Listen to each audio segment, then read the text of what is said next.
Bonjour.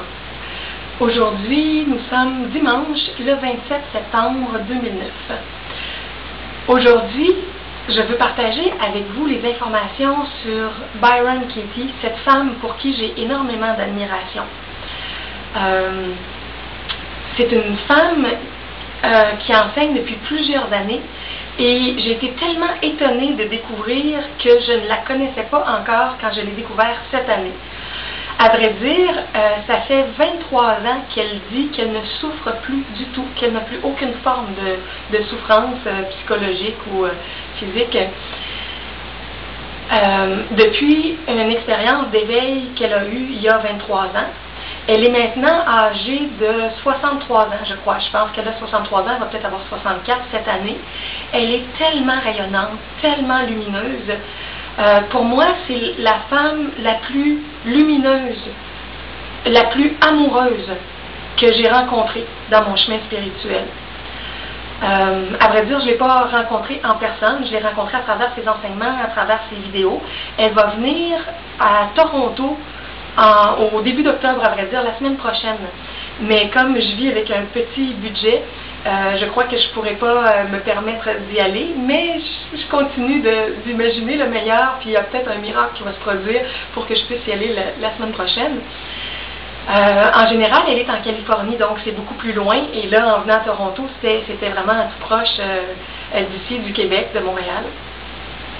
Donc, il y a des gens de partout dans le monde qui vont la rencontrer en Californie. Et elle se déplace aussi, elle va enseigner, ça peut être pour un week-end, pour une semaine, des fois pour une journée, elle va en Europe, elle va au Moyen-Orient, elle va en Asie, elle se déplace à différents endroits dans le monde. Et elle remplit vraiment des grandes salles. Des fois, là, on voit sur les photos des événements, là, il peut y avoir environ 1000 ou même plus de 1000 personnes qui sont dans la salle. Et il y a des grands écrans géants à gauche, à droite, pour la reproduire en plus gros. Et ce qui est super intéressant, c'est que le travail psychologique qu'elle fait faire aux gens, elle le fait avec une personne à la fois qu'elle invite à monter sur la scène à côté d'elle dans son petit salon. Donc, ils s'assoient tous les deux côte à côte et elle va poser certaines questions aux personnes. Et le processus de conscientisation qui va se faire est filmé, peut-être pas à toutes les fois, mais à plusieurs occasions.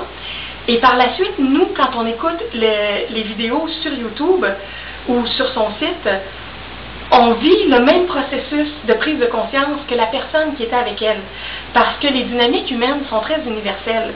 Donc, quand une personne parle de quelque chose qui la touche dans sa vie, souvent on peut faire des liens, nous aussi, avec des choses semblables.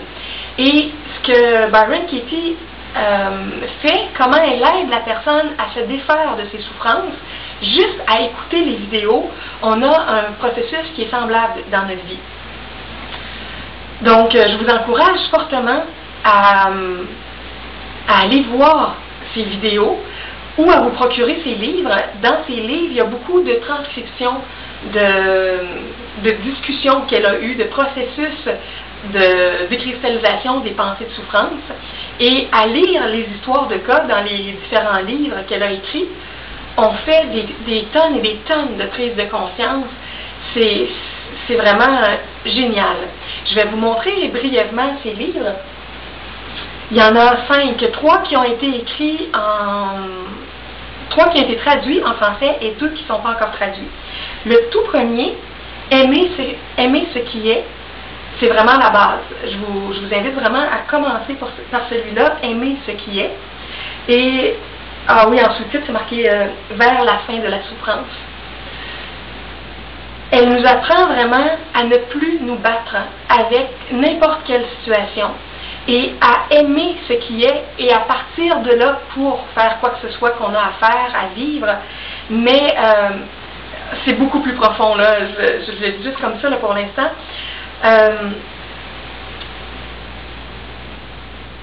Oui, donc je vous suggère de commencer avec celui-là et ensuite d'enchaîner avec le deuxième. Le deuxième, j'ai besoin que tu m'aimes, est-ce vrai? Alors là, vous la voyez. Je sais pas si on la voit bien, la caméra, mais de toute façon, on la voit très bien sur YouTube. Vous pouvez aller voir aussi mon site web que j'ai fait spécialement pour elle. J'ai mis plusieurs des vidéos, j'ai mis les titres des livres, j'ai mis quelques extraits de texte, le résumé du processus qu'elle apprend aux gens, le petit centre que je suis en train de mettre en place où je fais du travail gratuit avec les gens aussi avec son approche. Donc, le site que j'ai fait pour elle, c'est everyoneweb.fr/Byron Katie.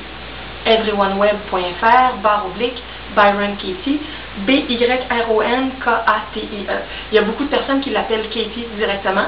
À vrai dire, c'est Kathleen et quelque chose d'autre, mais la plupart des gens l'appellent Katie. Donc, j'ai besoin que tu m'aimes est vrai dans ce livre-là avec toutes sortes de situations relationnelles. Elle détaille, ou plutôt on voit à travers le processus de conscience que les gens vivent avec elle, comment souvent on recherche l'amour de différentes façons à l'extérieur, mais comment tout part de nous et comment on peut aimer même quand la réponse externe n'est pas toujours de l'amour. Et bon, c'est des choses qu'on sait depuis longtemps, mais quand on voit la façon dont elle apprend aux gens à le faire, ça va beaucoup plus loin que juste le résumé de cette façon-là. Le troisième livre qui est en français, c'est « Investiguer vos pensées, changer le monde ». Dans ce petit livre-là, il n'y a pas de transcription des discussions qu'elle a eues avec les gens. Donc, c'est juste des pensées de Byron Katie, des réflexions, une façon qu'elle a de voir la vie. Mais c'est très, très riche. Je dirais c'est décapant. On lit certaines choses, là, puis c'est souvent très étonnant et renversant. Ensuite, un qui n'est pas traduit encore en français, « Who would you be without your story ?» Donc, Katie dit souvent, qui serais-tu sans ton histoire? Qui seriez-vous sans vos histoires? Parce qu'on a toutes sortes d'histoires mentales qu'on se fait sur le monde, sur la vie, sur comment les choses devraient être. On a des histoires qui nous font souffrir. Et lorsqu'on laisse tomber nos histoires, nos attentes, lorsque le mental prend moins de place, lorsque les pensées de souffrance se décristallisent, les gens deviennent des personnes différentes. Il y en a qui vivent des séminaires, par exemple, d'un week-end, d'une semaine. Elle a même une formule qui est séminaire de 28 jours. Donc, les gens vont être là et ils vont vivre le processus, ils vont faire de la méditation, ils vont faire des marches dans la nature, ils vont manger sainement. Je crois que les buffets sont souvent végétariens ou d'alimentation vivante. Je pense même que c'est alimentation vivante maintenant, directement. Ça semble très, très bien organisé, toute l'infrastructure.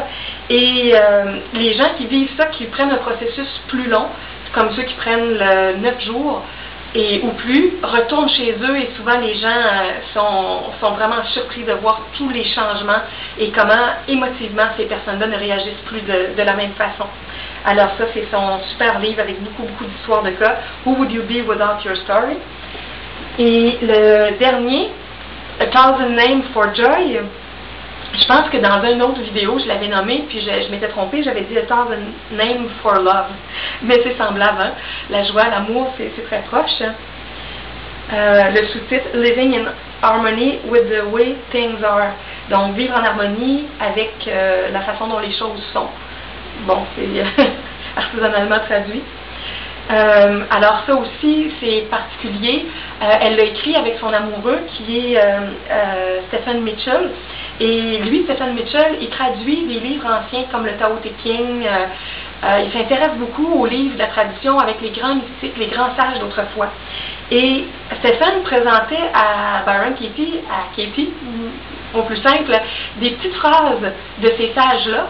Et elle les commentait à sa façon. Elle lui disait qu'est-ce que ça voulait dire parce qu'elle les vivait vraiment. Elle était où elle est, dans l'état de ces êtres illuminés-là du passé. Et c'est très, très rare à notre époque. Alors, ce livre-là, c'est des petites phrases qui commencent, chacun des chapitres, extraits du Tao Te Ching. Et Katie se met à expliquer des choses de sa vie, de son processus, de sa façon de comprendre le monde. Et encore une fois, là, c'est formidable.